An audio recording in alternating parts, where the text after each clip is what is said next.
Hey, J-Bros popping in here. I'm going to do a quick overview on the MX-CRT23. Basically, right off the bat, what we have here is, we'll just call the little brother to the CRT23. I'll start off with the controls because multiple people have asked this and I was curious myself. I've only driven this for a little bit.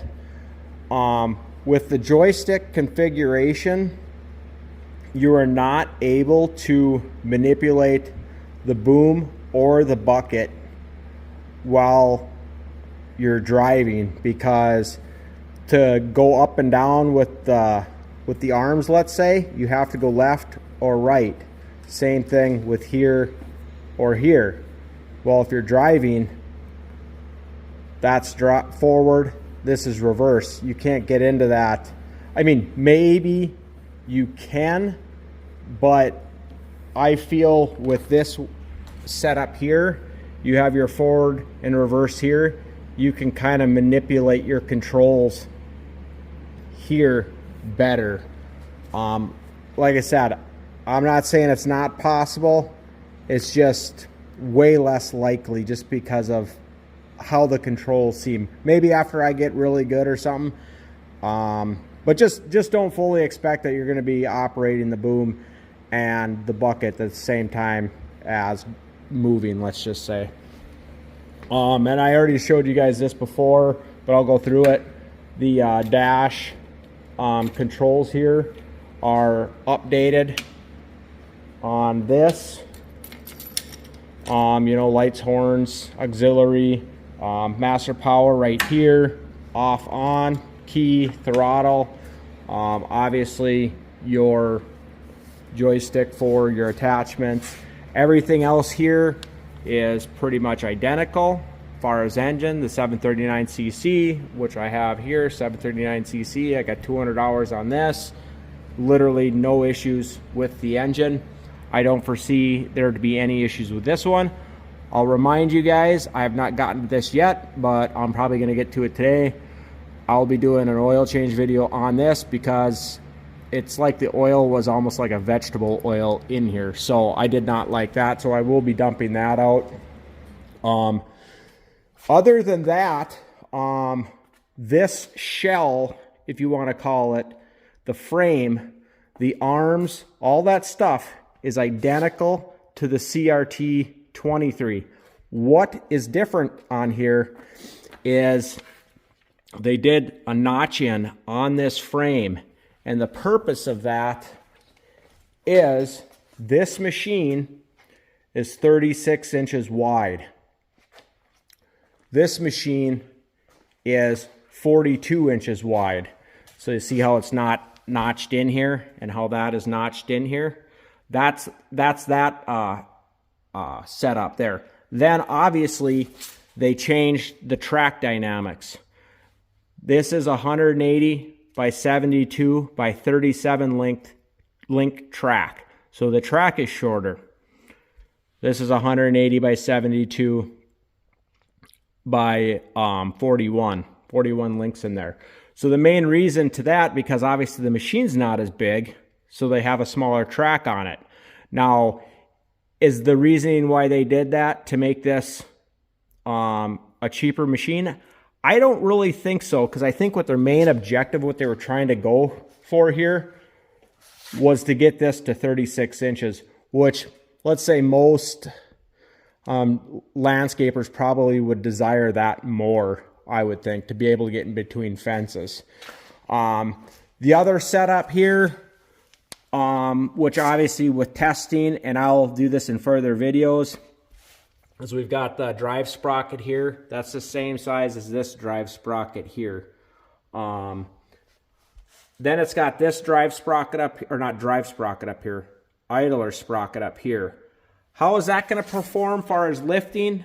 You guys out there probably would know better than me, but you can see having a big idler drum like this, it's able to, let's just say, carry more weight evenly on the track, where this is just going to be putting the pressure right down the middle. You know, is that a big deal? I don't know. We'll wait and see on that for testing.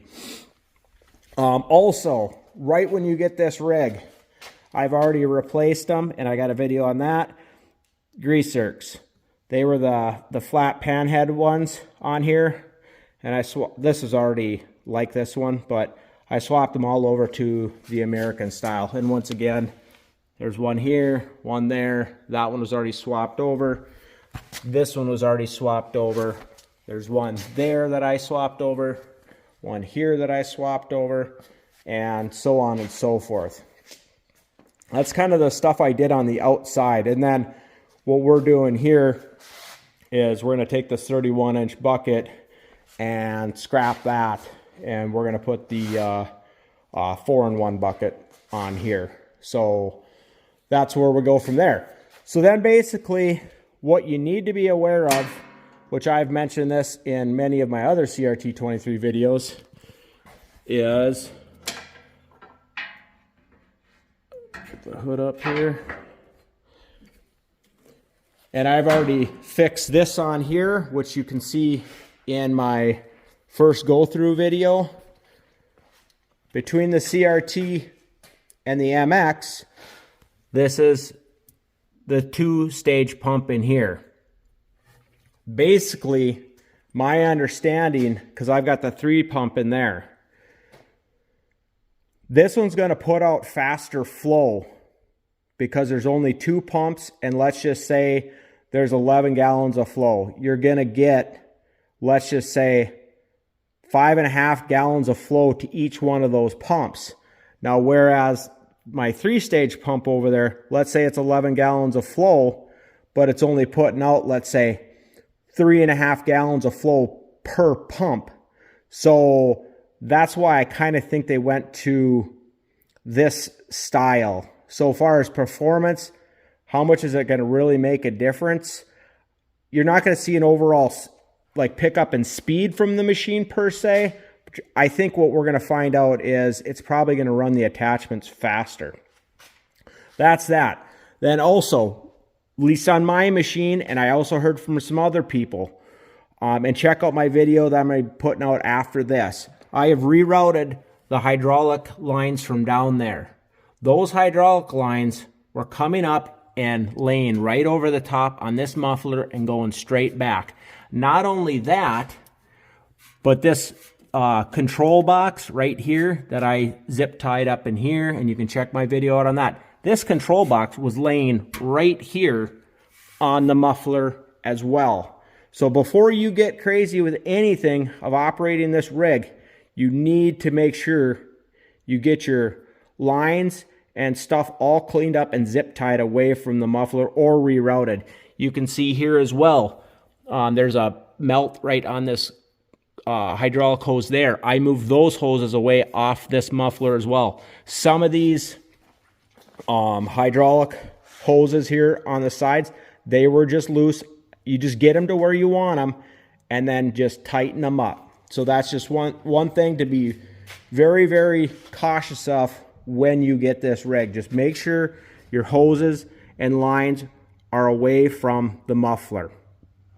One thing we're going to do on this, which I already have on my other rig, I'm going to put a heat wrap on here and then around here, just in case, well, for one, to keep down the heat in the unit, but also just in case a line or something happens to start touching it, it'll at least protect it a little bit. And like I mentioned before, first thing we'll end up doing, well, not the first thing, but the next thing I'm going to be doing is I'm going to be changing the oil on this, and I will be doing a video on that. And the oil filter is right there, and I'll show that in a different video. All right, now on to the hydraulic fluid. I opened this up. I looked at this. The hydraulic fluid that came in this rig looks pretty good. Now, what I will do when I'm going to do the oil change, I will unscrew the filter and I will run a magnet down in there, see if there's any loose metal to worry about. What I'll probably do, maybe after 8 10 hours, whatever, I'll probably recheck on the hydraulic fluid and recheck in the filter for any metal shavings that might work out of the hydraulic lines, you know, because everything's brand new, and that could just be some factory shavings from basically manufacturing. Other than that, like I had mentioned before, they did change up the quick attachment here for getting your bucket off.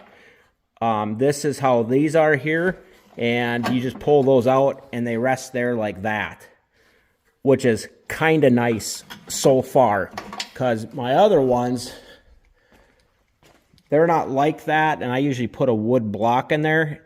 These are fine, but they're kind of knuckle busters.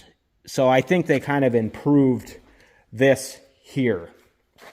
Also, on this rig, much like my other one, I'm going to right away, I'm going to weld the support plate here. Because on this cross brace here, it's not very beefy, let's just say that. So I'm going to weld the cross plate right across here and a strap or a bar right through here, much like I've done here. I'm going to put this bar here and put this strap here, and that holds this cylinder together from twisting and stuff like that when you're lifting up big stuff. I'm also going to add the flare down here as well. Because I'm already welding up here, I might as well get it welded in. So I'm going to run that flare down there, and let's just double check. I think that's the last I got for welds on here, and you can see my flares right there. And then we'll probably just run this strap right here because I did it on this one. Some of this stuff was overkill precaution. Some of it was we were just trying to figure out why stuff was doing what it is. But that's kind of what we're going to be doing on this, because I'll just reiterate, this is the same design. The arms are the same width. The stance on it, like I mentioned before, is a little bit lower because the track is not as long, so it doesn't sit up as high. But other than that, you're kind of getting the little brother to the CRT23. Yeah, from what I can see, I think this is just going to be a great machine. Like I said, we paid $2,500 for it out the door. I think we're going to be good to go and go from there. So, yeah, I wanted to get the overview out to you to know what type of machine you're dealing with and what you'd be getting on this. It's time to basically get in and do all the videos on everything that I'm going to do to get this, let's just say, field ready. But please like, subscribe, comment down below. J Bros out.